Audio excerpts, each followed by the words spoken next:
everyone. This is Rostami, oculofacial plastic surgeon, double board certified. And this is the second episode of what I been talking to you about my career and how did I get where I am. And the last topic we talked about during the first session was how I became involved with the cosmetic procedures. Being an oculoplastic surgeon, you were a reconstructive surgeon more than cosmetic.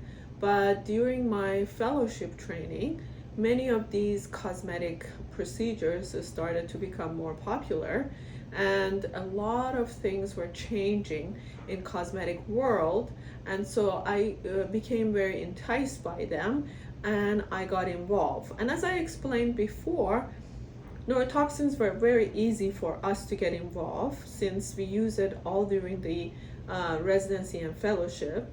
And so the one that I got excited about was Restylane, which was hyaluronic acid based, the first product that was available in the market in the US as a filler for the facial augmentation. So that's how I really got involved to start doing more of minimally invasive cosmetic procedures. Now, as I mentioned, also because of the practice that I got my first job with, they did have a spa, med spa. Now it's very common to say med spas, but back then it was one of the very original practices that had a doctor running a cosmetic spa. And they bought the first laser hair removal, which wasn't a laser actually, it was an intense pulse light by Luminous company. And we were doing hair removal, and we were using it for all different skin color, which we shouldn't have, and we didn't know. And I was being forced to do it. The way the machine was sold, it was that way. And from then on, I learned to be much more conservative. And I'm very happy with the decisions I have made during my profession of 25 years. It's a quarter of century. And I really think that by just making sure that I put myself in the seat of the patient that was getting the care, I always cared for my patients that way. So I was the one getting treated, not the patient, in my eyes. So I always thought, okay, do I want this thing to be in my face? Do I want this thing to be done to me? And that's how I always been safe, because I really think that I don't want to put anything in my body.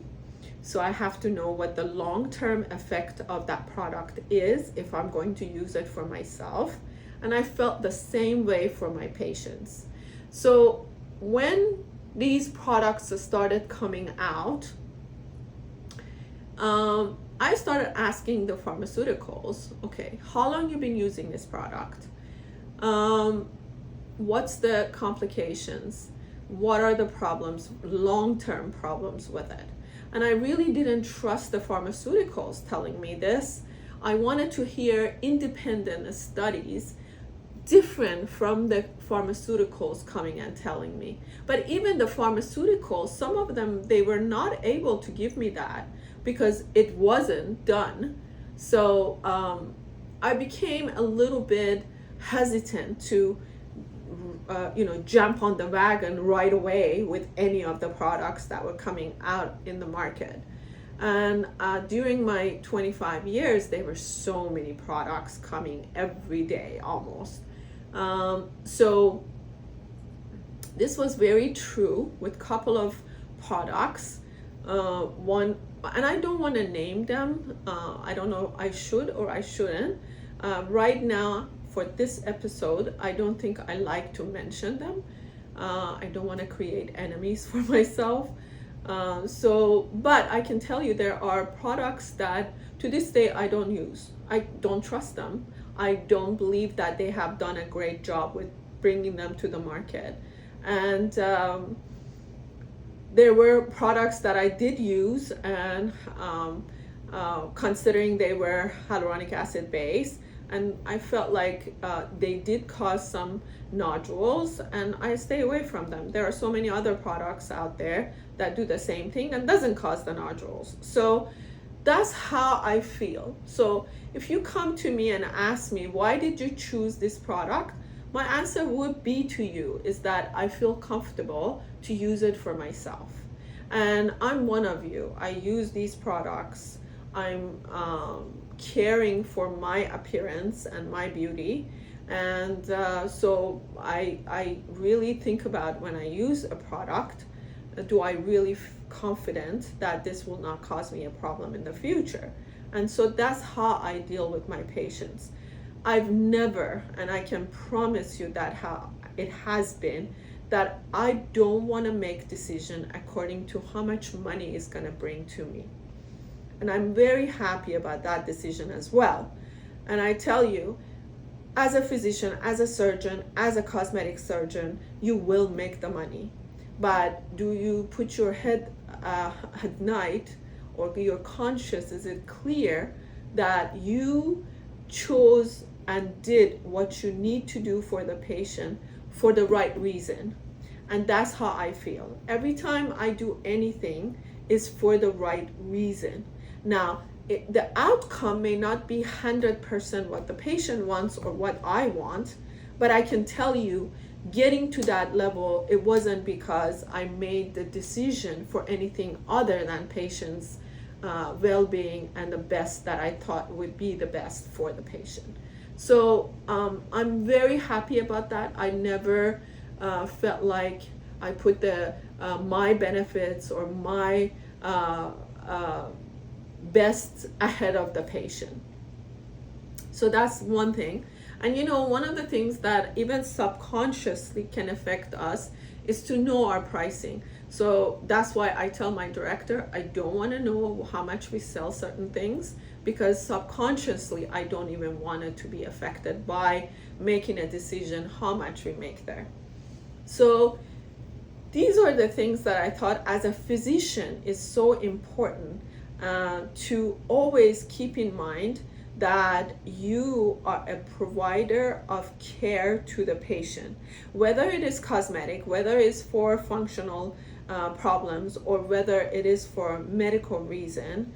You still are the provider of care to the patient. And one of the things that are very important, we take an oath to do no harm and actually do benefit for the patient, not harm to the patient. So that's been my number one guidance throughout my career. I always, when I question something, I always go, okay, Sohaila, go back. Think about why you choose this. Why do you want to do this? Is it beneficial for the person? Is it something that helps them to get the target of their treatment is? So and if the target is here, does the side effects are less than the benefits that you're going to get for the patient? So those are the things that makes me decide on what I bring to my practice and what I offer to you guys. So I hope this is very clear of how any patient that comes through our door, they will be treated. We always try. I'm not going to promise you that every person has gotten the best treatment, but I can tell you, I promise you that we try to give you the best that we think is the best for you. Considering, remember what I first started with, what the beauty is, and the cosmetic beauty of cosmetic beauty and facial beauty is different in each person's eye. So in my opinion, I might have done excellent for you, but you might not think so, because from the beginning we weren't on the same page. And I probably couldn't explain to you that this is what I'm trying to get to, and you didn't explain to me what was that you wanted to get to. So yes, there are a lot of misunderstanding when there are issues comes up, but I think communication is the key. And as I said, making sure you like what you see from my before and afters. So pay attention to those. So I think that I grew up during my 25 years of career with the cosmetic industry. So I believe that I have a lot of experience in this field. It's just because of timing. They say at the right time, at the right place. I think that's how it was with my career, and I'm lucky to be that way.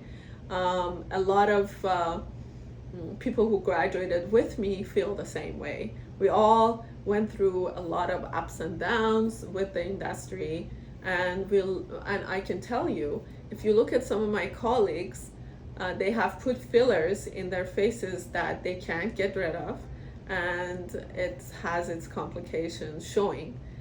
I'm one of the people, thank God, as I said, don't have anything in there that I can't say that I'm not happy with. I'm very happy with whatever that I have done. So I'm proud, I have to say, I'm proud of the decisions I have made. So, and I think that that speaks highly of what I'm gonna do for you. We're gonna talk about other things in next episode. What I will talk about, I'm a female from Middle East. So I like to talk to you about a little bit of self-confidence and having equality and